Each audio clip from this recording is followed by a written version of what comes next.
Guys, welcome to my channel. আমি অনি। আজকে চলে এসেছি কলকাতার চিড়িয়াখানা। তো প্রথমেই বলি কিভাবে আসবেন। হাওড়া বা শিয়ালদা থেকে ডিরেক্ট বাস পেয়ে যাবেন এখানে আসার জন্য। আর সব থেকে কাছের মেট্রো স্টেশন হচ্ছে রবীন্দ্র সদন। সেখান থেকে নেবেও আপনারা চলে আসতে পারবেন বাসে। গেটের মুখেই আছে অনেক ধরনের খাবারের দোকান। গেটের দুপাশেই আছে টিকিট কাউন্টার। প্রাপ্তবয়স্কদের জন্য 50 টাকা, আর 5 বছরের নিচে তাদের বয়স তাদের জন্য 20 টাকা। তো এখন আমরা ঢুকে পড়েছি চিড়িয়াখানার ভেতরে। অনেক দিন পরে আসলাম, সেই কোন ছোটবেলায় এসেছিলাম। ঢুকেই আমরা ডান দিক থেকে দেখতে শুরু করলাম। প্রথমেই দেখলাম মদন টাক, তারপরে কাকাতুয়া।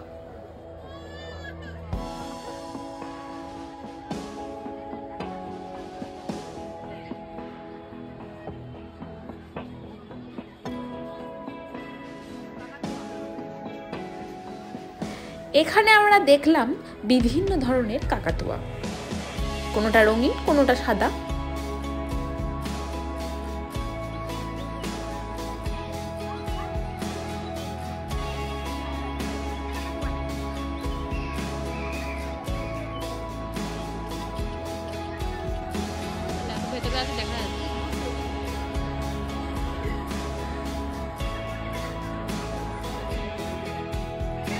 এর পাশে আমরা দেখলাম ব্ল্যাক কিউড়া শো।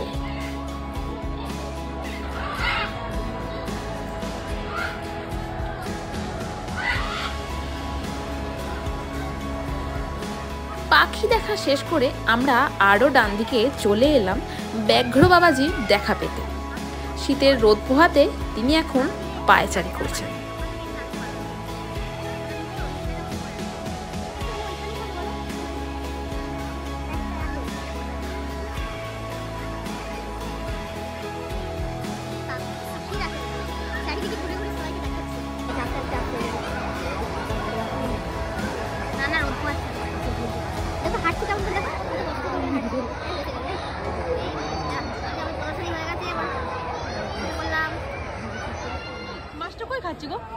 এর পাশে আমরা চলে এলাম আর দেখতে পেলাম আরো কিছু ধরনের পাখি, কিছুটা বকের মতো দেখতে।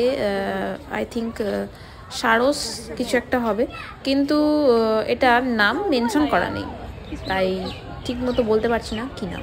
এটা কি লেখা নেই তো। এরপর একটা ছোট্ট জলাশয় পেরিয়ে আমরা চলে এলাম জিরাফ ওয়ার্ল্ডে।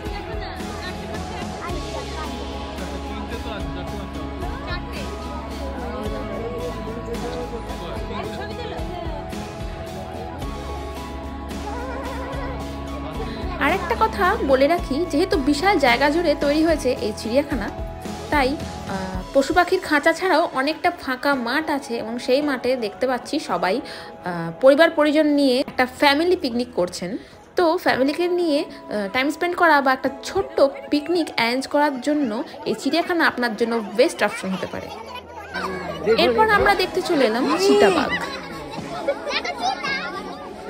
বলো জাগুয়ার।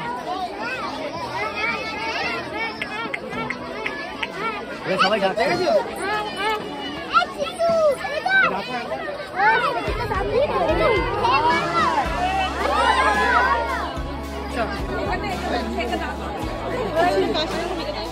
এবার চলে এসেছি দেখতে রয়্যাল বেঙ্গল টাইগার।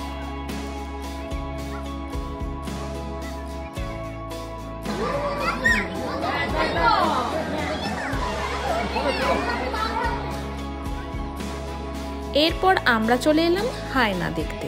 যদিও হায়না ওই দূরে ওর গুহার মধ্যে বসে আছে, তো আমরা দূর থেকেই যতটুকু সম্ভব দেখতে পেলাম, কাছ থেকে আর দেখা হলো না। এরপর আমরা দেখলাম সজার রুম, আর এটা হচ্ছে গ্রেট গ্রিন ম্যাকাও, আর তার পাশেই আছে এমু পাখি।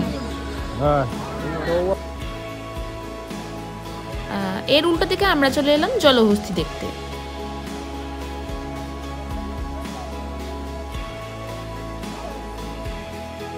এরপর আমরা চলে এলাম সিংহের খাঁচার সামনে। দুই সিংহ এখন রোদ পোহাচ্ছে।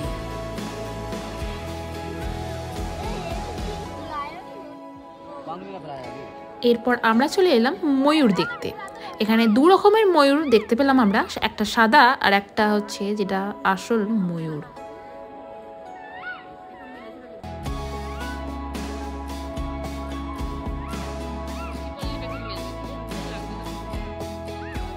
হ্যাঁ, এরপর আমরা চলে এলাম হাতির খাঁচার সামনে।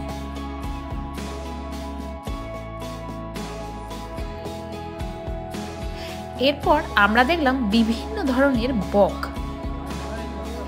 এর মধ্যে খুব ভালো লাগলো রোজি পেলিকন, একদম গোলাপি বক।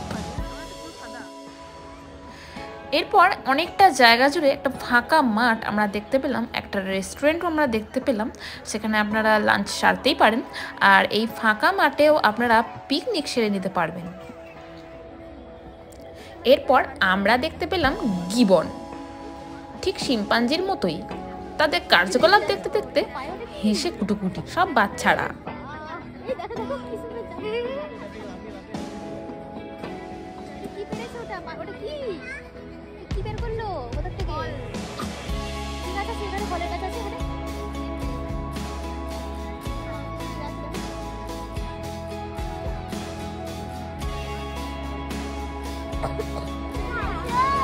এরপর আমরা চলে এলাম জেব্রা দেখতে।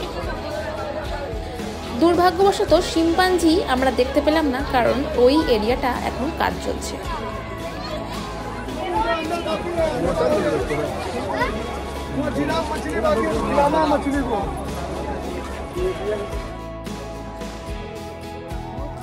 এরপর আমরা চলে এলাম কচ্ছপ দেখতে, বড় পাড়া একটা কচ্ছপ। এরপর চলে এলাম আমরা হরিণ দেখতে। এখানে 2-3 রকমের হরিণের প্রজাতি সংরক্ষণ করে রাখা আছে, তার মধ্যে এটি একটি।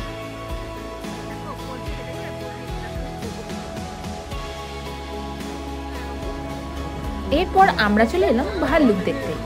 2টো ভাল্লুক তখন খেলা করছিল।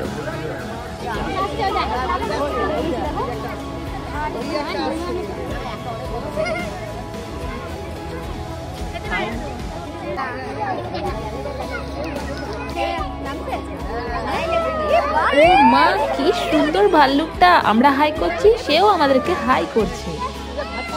কি সুন্দর!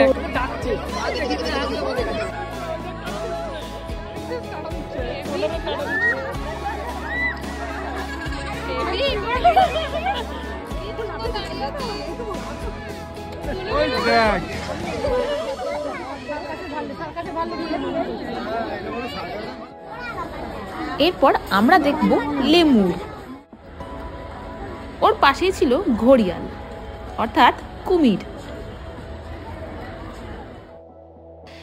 এরপর আমরা চলে এলাম ইয়েলো অ্যানাকোন্ডা দেখতে।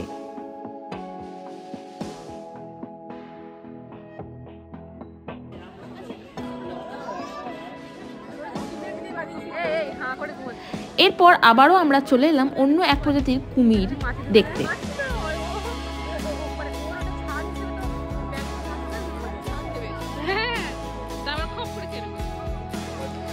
কুমির দেখে এরপর আমরা চলে এলাম উল্টো দিকে সরীসৃপ ভবনে। দেখা যাক এখানে কত রকমের সরীসৃপ আমরা দেখতে পাই। এখানে প্রথমেই ঢুকে আমরা দেখলাম অনেকগুলোই ঘর ফাঁকা আছে। আর ফার্স্টেই আমরা দেখলাম বার্মিজ পাইথন।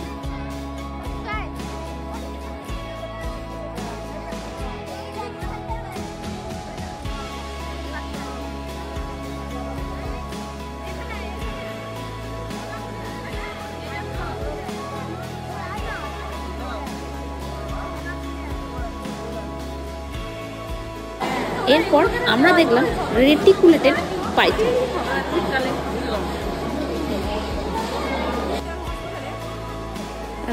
যাই হোক, আমাদের সরীসৃপ ভবন ঘোরা হয়ে গেল এবং এবার আমরা উল্টো দিকের গেট দিয়ে বেরিয়ে পড়লাম।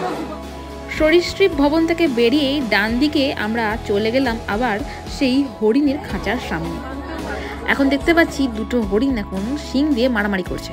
তো বলে রাখি, এখানে মোট 3 রকমের হরিণের প্রজাতি সংরক্ষণ করে রাখা আছে। তার মধ্যে সব থেকে সুন্দর লাগে এই প্রিন্টেড ডিয়ার। হরিণের খাঁচার উল্টো দিকে ছিল এক নতুন ধরনের পাখি, ক্যাশোয়ারি। দারুণ সুন্দর দেখতে। ক্যাশোয়ারির পাশেই ছিল কাঙারুর খাঁচা, কিন্তু অনেক অপেক্ষার পরও কাঙারুর দেখা আমরা পেলাম না। তো আজকের মতো ভিডিওটা এখানেই শেষ করলাম। কেমন লাগলো ভিডিওটা কমেন্টে অবশ্যই জানাবেন। ভালো লাগলে লাইক শেয়ার করতে ভুলবেন না। আমার চ্যানেলে নতুন হলে সাবস্ক্রাইব কিন্তু অবশ্যই করে দেবেন। তো আজকের মতো বাই, টাটা। দেখা হচ্ছে খুব তাড়াতাড়ি পরের ভিডিও।